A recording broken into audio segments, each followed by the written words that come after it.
You are probably familiar with that Bible parable where the guy builds a house on the sand and the whole thing crumbles to pieces in a storm. But you're probably not so familiar with the greatest cause of human suffering. I'm going to point out 3 different ways where people build their foundations on shaky grounds. They all have to do with, rather than letting forces around you and other people and events and situations just knock you flat, it all has to do with taking all that power that you're giving away, that you're letting other things influence you, and internalizing it. The first one is probably you've probably already heard about, and the other 2, I doubt it, at least not in these terms. The first one, you probably heard the phrase internal locus of control. And of course, what this means is you feel like you have the ability, if you tried something, you could make a difference. Maybe succeed, sometimes succeed, surely, and maybe live your dreams, get everything you ever wanted. And this is a really healthy way to think. The opposite, of course, is having an external locus of control, where you feel like you blame your circumstances, you blame other people for not helping you out and doing what you need, and that kind of ensures your ongoing suffering. So if you ever find yourself angry at the world, and that is like the national pastime these days, isn't it? Indignation. Oh, I'm so indignant, it's their fault, they're bad, I'm good because I'm speaking truth to power or whatever. Well, if you're doing that, do you enjoy it? I mean, obviously there's some reward because you feel like you're, virtue signaling for other people, or maybe you just feel good about yourself or feel like you're right. That's certainly a mental drive.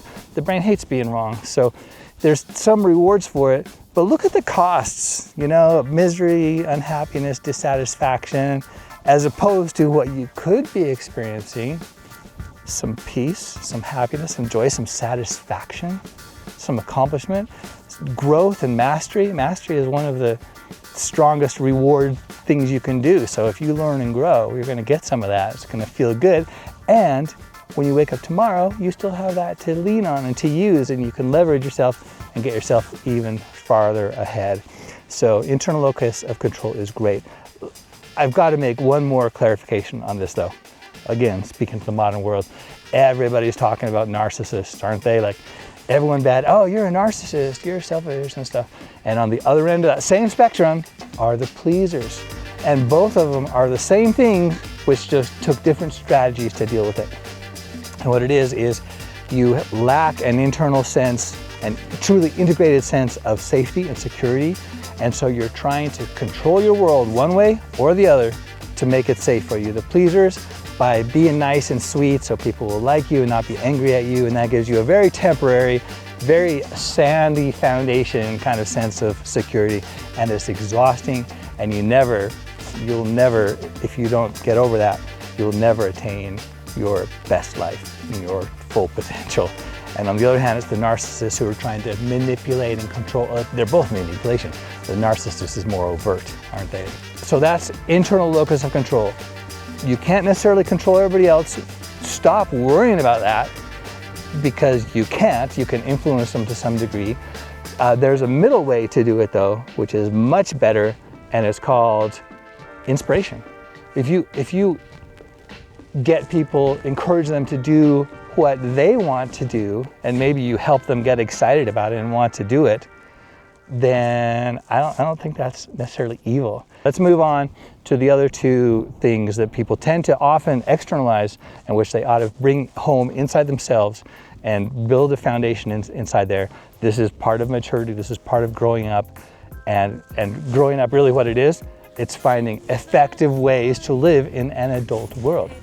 Okay, the second thing that I invite you to internalize so you can live your best life and have the most joy and happiness and peace and be an inspiration to other people is to internalize your sense of self, your identity. So ask yourself this right now. Ask yourself, how much does the way you see yourself, feel about yourself, your confidence level, your sense of value, your self-esteem, how much does that depend on your situation and how people are reacting to you If they're laughing at your jokes, you feel good. And there's nothing wrong with that. If they're angry or upset or impatient, it may have nothing to do with you, but it makes you feel uncomfortable and diminishes your light a little bit and your confidence.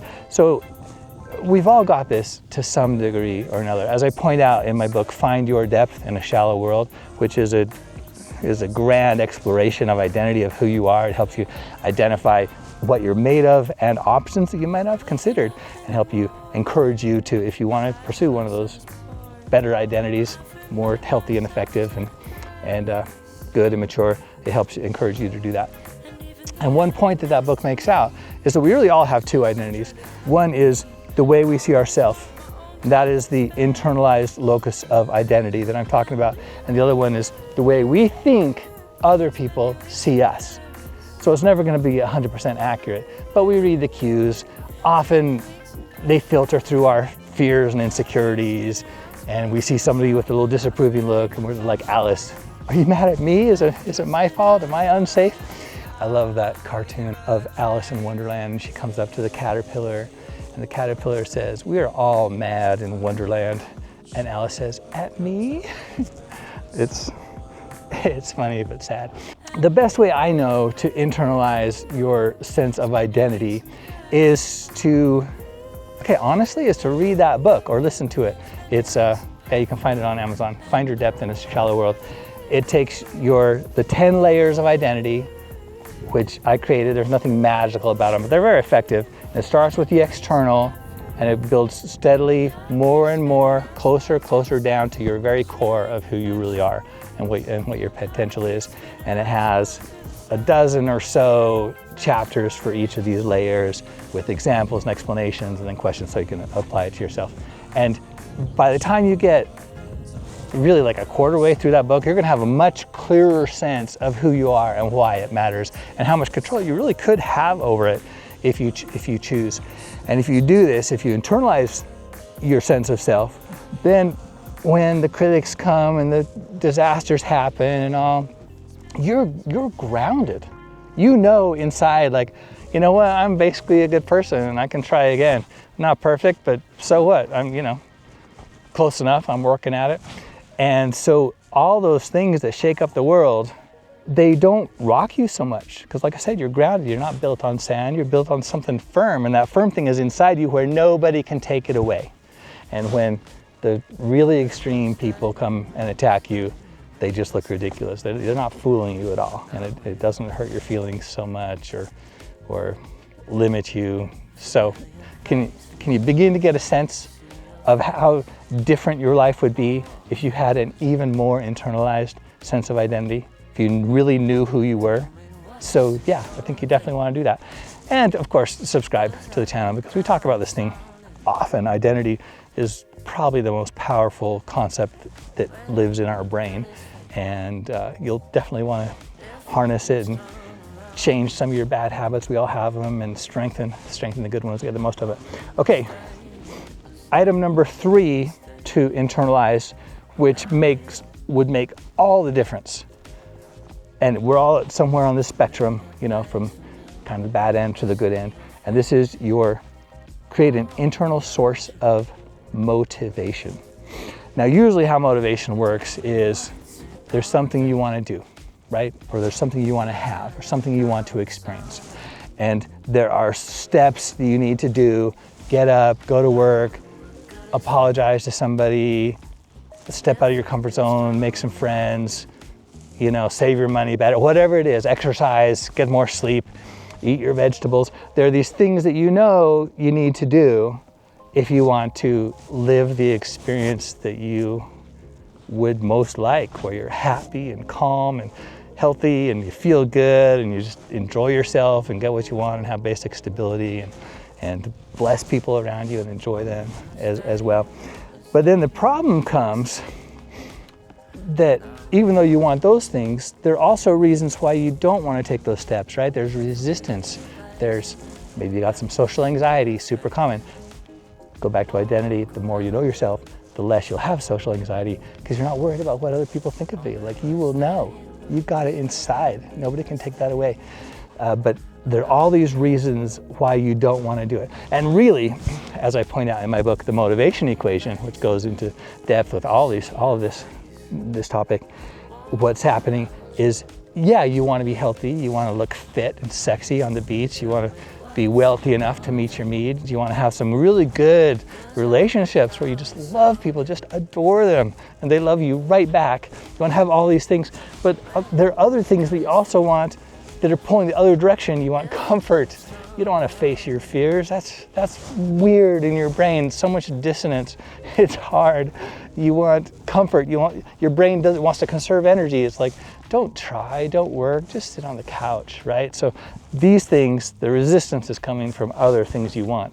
So one liberating thing that the book points out is no matter what you do, you're always doing what you want. Did you realize that?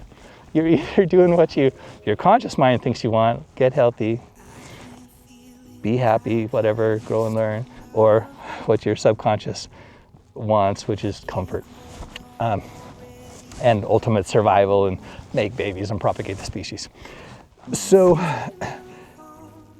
when I say to develop an internal source of motivation, what I'm really saying is to develop a conscious source of motivation, where rather than let your feelings dictate what you do, because that is the way we are wired. You know, the limbic system, that's got the keys to emotions, and it's a powerful driver to make us do what it thinks is best, which is not always in your best interest, far from it so often.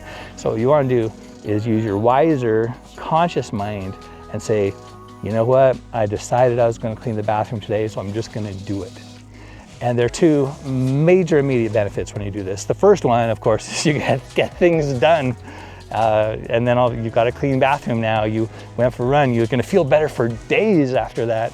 You eat less sweets and more vegetables. That's maybe slower to notice the effect of it, but it's there and you know it. So you're going to get the effects. And the second thing is, the better you develop this conscious, like, I decided I'm going to do it, you can bypass all that resistance, like almost entirely. There's a major psychology thing called ACT, action something therapy. Anyway, it's basically when you're afraid and you don't feel like doing something, just ignore those feelings and do it anyway. And as soon as you start doing it, they kind of settle down. They stop getting in your way because you're in action. And as you do it, as you actually see yourself doing things that you want, your subconscious learns and says, oh, that's what I can do. And it expands your comfort zone and it makes it easy. So that's a good thing. So this works. But if you still really want comfort, you want to do those things, but you don't want it to be so hard, then I have a solution for you as well. And that is, well, I'm not going to go into all the dozens of applications and specifics, but let me tell you the general idea. The general idea is to think of this thing, you know, your reward that you want versus the resistance pulling you the other direction. Think of that as a scale. And this is basically the motivation equation. If the resistance is greater than the reward, your sense of the reward, it goes like this and you don't act. But if you can diminish that resistance, if you can say, you know, it's not that bad, I'm not gonna die, it'll be fine. You can diminish those negative feelings that are holding you back. And if you say, you know, if I do this, I'm gonna feel good.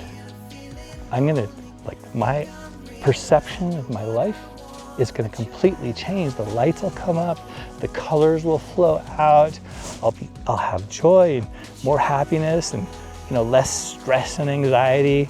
I'm going to look sexy when I go to the beach, you know, whatever. I'm going to have better friendships. You can build up those rewards, your sense of, your awareness of them, and suddenly they get a little bigger. And here's the cool thing. The moment that scale tips, where there's more reward than action, guess what happens? You do what you want. You take the action. You go for it, you do it. And then as you do, you're like, that wasn't so bad. Even more. I'm glad I did. Even more, and it gets easier and easier to do it the next time. So, all right, there is today's discussion about how to get what you want and how to build your life on the best foundation you possibly can, which is inside yourself. trust that your actions matter, know who you are, and exercise your ability to choose and do what you want. And if you do you have any idea at all, if you really apply these 3 things, how dramatically your life would change? It would change everything. I mean, maybe you're already pretty awesome at it, and if you are, then kudos to you, good for you. And it probably hasn't occurred to you to give yourself credit for how amazing you really are at this point. I don't know how you got there. Maybe you had some amazing parents, some good loving teachers. Maybe you went through some really hard times, and you know, sometimes we learn the hard way, where you go through hard stuff and all of a sudden the easy stuff just doesn't seem that bad. So however you got there, congratulations. If you aren't there yet as much as you want to, just start putting these into play a little bit and you will notice an immediate difference. The first times you try something like this are the times that it makes the most difference of all. So thank you for listening. If you have any comments, I'd love to hear them. Thanks for subscribing and sharing and sticking around, and I look forward to seeing you in the next video. And until then, live smart, live happy.